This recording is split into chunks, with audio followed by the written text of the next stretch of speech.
PNBC Awaaz and India Bonds presents Bond Street. नमस्कार, स्वागत है आपका। आप देख रहे हैं बॉन्ड स्ट्रीट और बॉन्ड स्ट्रीट सीरीज में हमारे पहले गेस्ट बहुत ही खास हैं, Ashish Chauhan, MD and CEO NSE। Ashish ji, बहुत शुक्रिया हमारे साथ आज यहाँ पर जुड़ने के लिए। और मैं कल एक नीति आयोग की रिपोर्ट पढ़ रही थी जो कहती है कि अगर हमें विकसित भारत की तरफ बढ़ना है तो ज़रूरत है कि ecosystem, financial and long term capital mobility यहाँ पर लेके आने की ज़रूरत है और शायद बॉन्ड्स इसमें एक बहुत बड़ा स्पेस या रोल निभा सकते हैं।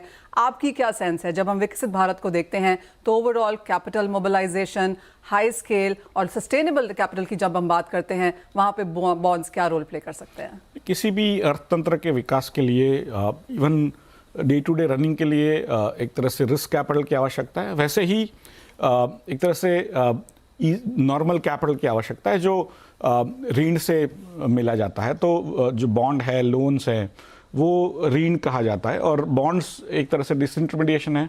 जो बैंक से लोन मिलता है वो इंटरमीडिएशन है, जो व्यक्तियों से लोन लेती है डिपॉजिट के रूप में और बाद में दूसरों को लोन देती है, जबकि बॉन्ड के द्वारा डायरेक्टली कंपनियां पब्लिक से लोन लेती है। तो मेरे हिसाब से जो कोई भी समाज जब ग्रो होता है, कोई भी इकोनॉमी ग्रो होती है, तो उसमें इक्विटी की आवश्यकता है, बॉन्ड्स की आवश्यकता है और इन बिटवीन कई इंस्ट्रूमेंट, जैसे आजकल रीट्स, इनविट्स, वैसे कई चीज़ें नई भी आई है। इवन कन्वर्टेबल बॉन्ड्स वगैरह का भी आवश्यकता होता है। और उसमें एक तरह से इंडिया में हमने पिछले 10-12 सालों से देखा है कि बॉन्ड्स धीरे धीरे करके अपना इवन लोन्स, उसका जो महत्व है कम हो गया है कोई भी कारण से। उसके कई रीजंस हो सकते हैं, लेकिन अब सरकार भी जागृत हो गई है। नीति आयोग का ये रिपोर्ट भी आया है। मुझे लग रहा है ये जो आने वाला बजट है उसमें भी अच्छी घोषणा हो सकती है। लेकिन बेसिकली जैसे कौन लॉन्ग टर्म डेट में या ऋण में निवेश कर सकता है, तो बैंकों का एक इशू रहता है कि उनका जो कैपिटल है वो शॉर्ट टर्म है। वो जो डिपॉजिट्स या कासा जिसको कहते हैं, उससे उनका मनी आता है, तो they can't invest long term. But insurance companies है, सबसे ज़्यादा लॉन्ग टर्म निवेश कर सकते हैं। बाकी जो दूसरे निवेशक हैं वो भी कर सकते हैं। लेकिन आज वो हकीकत माने कहीं ना कहीं एक तरह से दुविधा है सबके मन में कि लॉन्ग टर्म डेट कैसे दे। सरकार खुद ही लॉन्ग टर्म डेट नहीं दे इशू कर रही थी खुद के लिए, और सरकार का जो टोटल बोरोइंग था, बिकॉज नॉर्मली क्या होता है कि जो ऋण का मार्केट होता है उसमें सबसे ज़्यादा बोरोवर सरकार होती है, सबसे बड़ी बोरोवर। भारत में अभी धीरे धीरे पिछले 10-12 सालों में मोदी जी की सरकार में ऋण as a percentage of GDP, debt as a percent of GDP actually come down. तो इसलिए जो ऋण का ओवरऑल परसेंटेज भी कम हुआ है। Corporate debt has also come down. तो मेरा ऐसा है कि करीब बैंक का जो लोन गिने हम, तो as outstanding bank loans to corporates is around 27.5% of GDP। Outstanding bonds to the corporates is around 16.5% of GDP। जो जितनी बैंक लोने इंडस्ट्रियल सेक्टर को या सर्विस सेक्टर को दी है बैंकों ने, उसका करीब 60% हमने भी दिया है बॉन्ड्स से। लेकिन total amounts are too small. We are the least leveraged large economy in the world. I mean आप देखिए debt to GDP ratio in China is almost 4:1। America में उससे भी ज़्यादा है।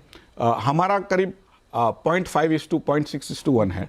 तो जो देश तेज गति से बढ़ता है उसको ऋण की बहुत आवश्यकता होती है। आपको रोड्स बनाने हैं, पोर्ट्स बनाने हैं, सभी में ऋण की आवश्यकता है। समहाउ हमने वो उसका इस्तेमाल अच्छे से नहीं किया है, एक्सप्लोर नहीं हुआ है। और कॉर्पोरेट्स भी हमारे जो है वो इक्विटी की तरफ ज़्यादा झुका हुआ है पिछले 10-12 सालों में। हमें थोड़ा बॉन्ड्स में ध्यान देना पड़ेगा। एब्सोल्युटली। और जैसे आपने कहा कि इंटरनेशनल जो हमारी रेलेवेंस है या जिस तरह से हम वहाँ पे नंबर्स देखते हैं, हम काफ़ी कमज़ोर हैं। अब आप यहाँ पर NSE हेड कर रहे हैं, क्या प्लान्स हैं NSE के यहाँ पर ओवरऑल कैपिटल मार्केट को लेकर, और विद इन दैट बॉन्ड यहाँ पर क्या फीचर करता है? नहीं, हमारे लिए बॉन्ड्स, मैंने आपको पता नहीं याद होगा कि नहीं, लेकिन 94 में जब NSE शुरू हुआ तो वो इसलिए शुरू हुआ था कि बॉन्ड मार्केट को सुधारा जाए। जो हर्षद मेहता कांड जो बॉन्ड मार्केट में हुआ था, SGL गवर्नमेंट बॉन्ड्स में हुआ था, उसकी वजह से NSE की रचना हुई थी। तो हमारा मेन जो काम था वो बॉन्ड मार्केट को सुधारना था।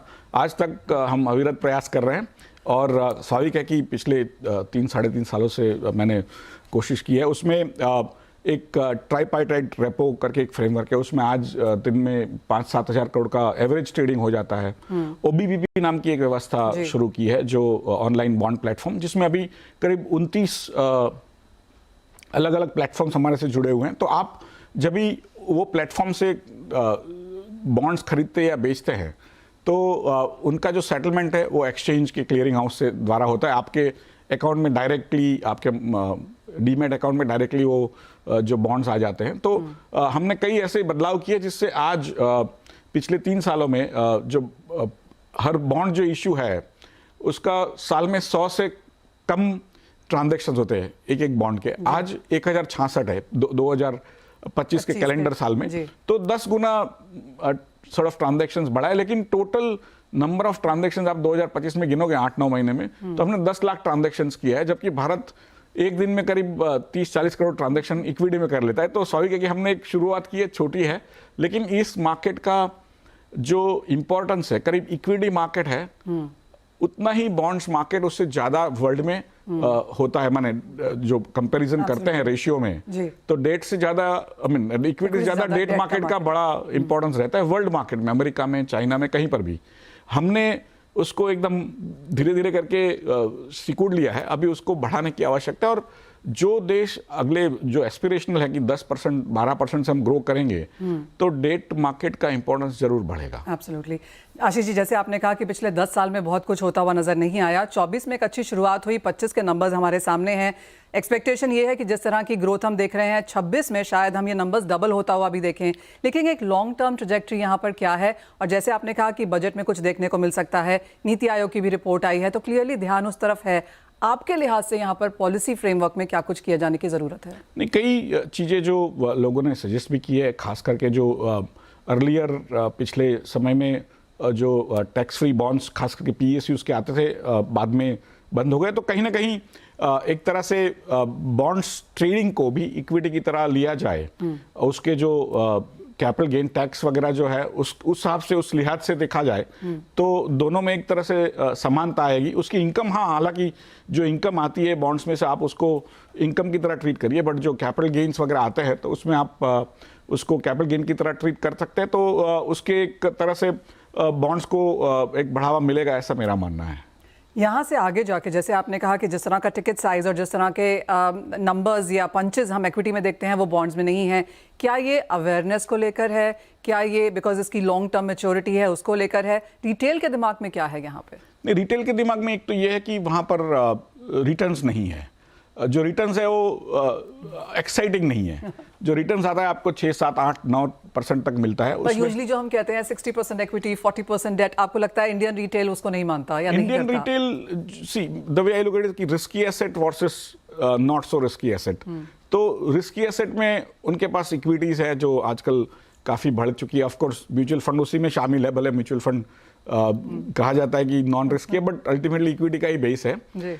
जो नॉन रिस्की एसेट में आज उनके पास माने हर एक व्यक्ति के पास अपना घर है, वो भी एक तरह से यूजफुल भी है और नॉन रिस्की भी है।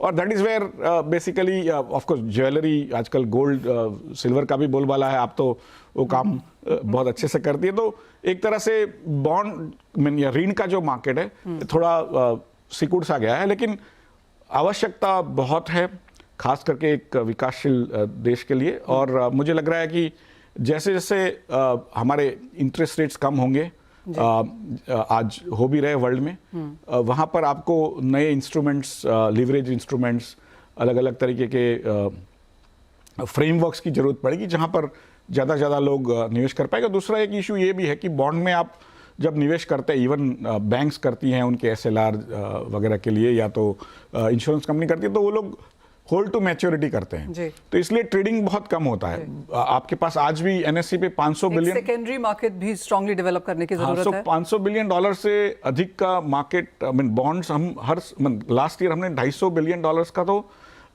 ऋण लोगों के लिए जुटाया है।